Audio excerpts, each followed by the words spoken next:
And finally, the Gulf crisis has fueled a boom in video war games, particularly in the United States. Some companies produced simulated Middle East war scenarios just before the Iraqi invasion of Kuwait, and the games have found an eager market. This report from Mark Phillips of the CBS News Network. A stealth fighter over the Arabian desert. A bombing run on a Gulf oil field. It may not be going boom in the Middle East yet, but it is going boom in video games arcades across the country. Business up 35% since the Iraqi invasion for some companies. The Gulf crisis has already provided a war dividend for a computer games industry wounded by kids abandoning Pac-Man for pinball.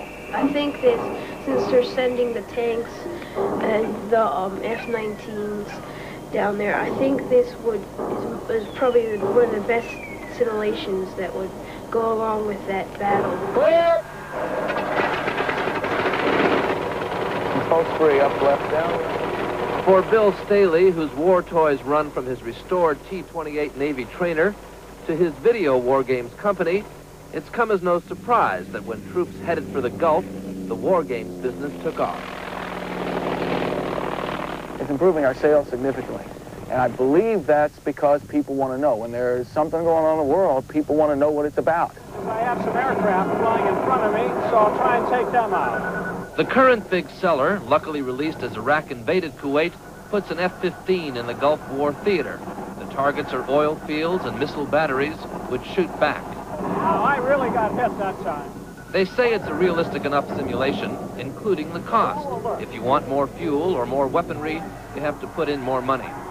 It's the computer age equivalent of tin soldiers, war by plastic joystick and keyboard, vicarious thrills for the youth of the country with little taste for the real thing.